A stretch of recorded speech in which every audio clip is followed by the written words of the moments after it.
Imagine opening your mailbox and finding a bill for over €1 billion.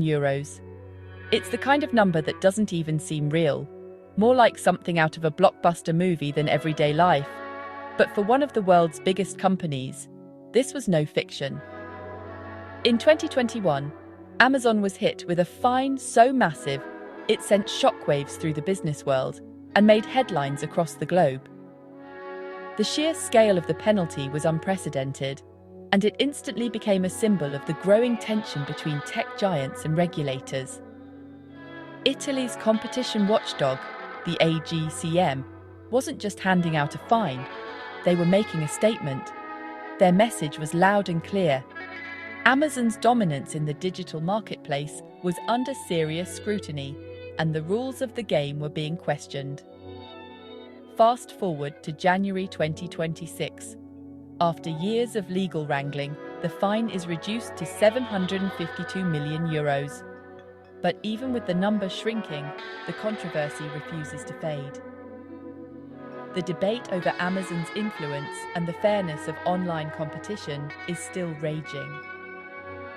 This case isn't just about a financial penalty.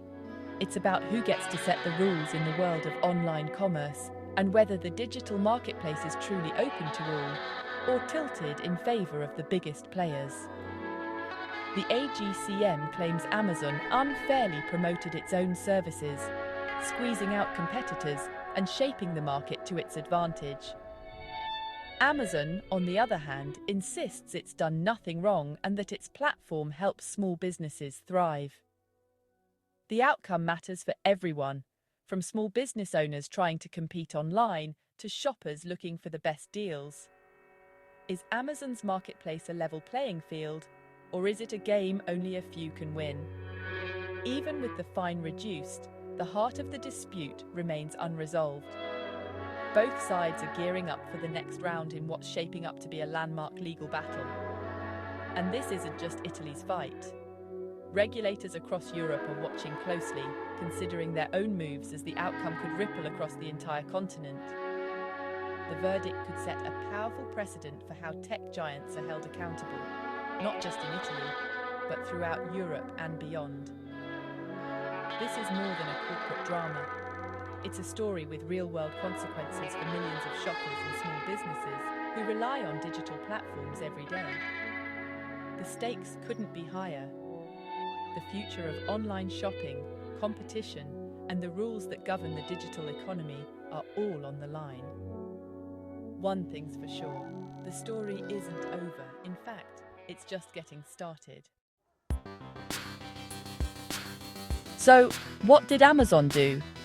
The AGCM accused Amazon of abusing its dominance by pushing third-party sellers to use its own logistics service, Fulfillment by Amazon, FBA. Sellers who didn't use FBA were allegedly pushed to the margins, losing visibility and key benefits. The regulator argued this created a closed loop. Amazon's marketplace power fed its logistics business, and vice versa. This self-reinforcing cycle, they said, distorted competition and hurt both sellers and rival logistics companies. To grasp the stakes, you need to know about the Prime badge and the buy box. These two elements are crucial for any seller aiming to succeed on Amazon. The Prime badge signals fast, reliable delivery, crucial for sellers, as it attracts loyal, high-spending customers. It's a mark of trust and efficiency that buyers look for. Without Prime, sellers are easily overlooked. With it, they get better visibility and access to more buyers. It's almost like a golden ticket in the competitive world of online retail. Then there's the buy box, the add to cart button. Over 80% of sales go through it, but only one seller wins it at a time. This makes it a highly coveted spot. Amazon's secret algorithm decides who gets the buy box, weighing factors like price, performance, and shipping speed. Sellers must optimize these factors to increase their chances. Having the Prime badge dramatically boosts a seller's chances. It's a significant advantage in the race to win the buy box. In short, Prime and the buy box are the keys to success on Amazon. They are the gateway to higher sales and greater visibility. The AGCM argued that access to both was tightly linked to using FBA. This means sellers often feel compelled to use Amazon's logistics services. This connection, they said, gave Amazon's logistics service an unfair edge. It's a point of contention that has significant implications. That's why the case matters for every seller on the platform.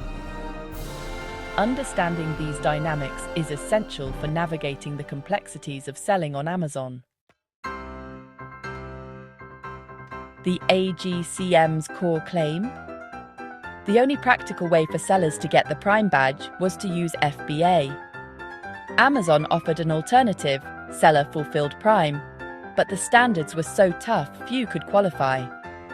This made FBA the default path to Prime, the buy box, and access to major sales events like Black Friday and Prime Day.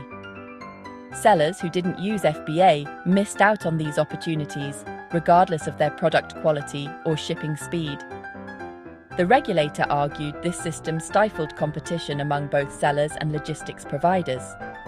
In their view, Amazon engineered the marketplace to make FBA the only real option for success. The AGCM said Amazon didn't just reward FBA users, it penalized those who didn't join. FBA sellers faced looser performance standards, while independent sellers were held to stricter rules and risked suspension for minor issues. This two-tiered system made FBA the safest choice, even if other couriers offered equal or better service. Competing logistics companies couldn't offer their clients the same protection. The result? Sellers felt forced into FBA, and rivals struggled to compete. The AGCM saw this as a deliberate strategy to keep FBA dominant. It wasn't just about better service, it was about making alternatives look worse. If Amazon was found guilty, why was the fine reduced? The original €1.128 billion penalty included a 50% surcharge for the seriousness of Amazon's actions. On appeal, the court agreed Amazon abused its dominance, but said the AGCM hadn't justified the extra surcharge. The fine was recalculated down to €752 million by removing that 50% add-on. Amazon saved hundreds of millions, but the core finding of guilt remained. The case shows how complex and technical antitrust battles can be. For Amazon, the financial hit is smaller, but the reputational damage and legal precedent are significant. The fight isn't over. The courtroom battles are just beginning to heat up, and both sides are preparing for a long and complex legal journey. Amazon is appealing again, insisting it did nothing wrong and that FBA's popularity is due to competition, not coercion. The company argues that its logistics network simply offers better service, and that sellers choose FBA because it helps them reach more customers, not because they're forced to. Amazon wants the fine wiped out entirely, and the legal battle could drag on for years, with multiple rounds of appeals and new evidence brought forward. The stakes are high, and both sides are lawyering up for what could be a landmark case. Meanwhile, the AGCM may also appeal, seeking to restore the original, higher penalty. Regulators believe that only a significant fine will send a strong message to the tech industry. Both sides are digging in, determined to win. The tension is palpable as each party prepares its arguments and strategies. For Amazon, it's about defending its business model and avoiding a precedent that could spark similar cases elsewhere. The company fears that losing here could open the floodgates to more investigations and fines across Europe and beyond. For the AGCM, it's about proving that penalties for anti-competitive behavior must be tough enough to deter even the biggest tech giants. Regulators want to show that no company is above the law and that fair competition must be protected. The legal drama continues, with both sides refusing to back down. Each new development is closely watched by businesses, regulators, and consumers alike. The outcome could shape the rules for digital marketplaces across Europe, setting a precedent for how tech giants are regulated in the future. This case isn't just about Amazon, it's about millions of small businesses that rely on the platform. If the regulator wins, Amazon could be forced to let sellers earn the Prime badge without using FBA.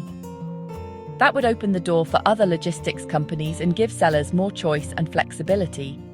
For consumers, it could mean lower prices and more variety, but possibly less consistent service. Amazon argues its system guarantees reliability.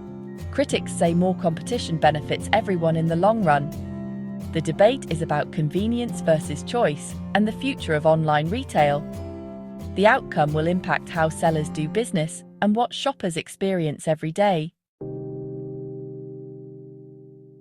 This isn't just an Italian story. It's part of a global reckoning for big tech. Regulators worry about companies like Amazon acting as both platform and competitor, creating conflicts of interest. The European Commission is investigating similar practices, and new laws like the Digital Markets Act aim to rein in tech giants. The risk of huge fines and forced changes is now real for every major platform. This case shows even Amazon isn't immune to challenge. The principles debated here will help define the future of online commerce. The final verdict will send a message to tech giants, small businesses, and consumers everywhere.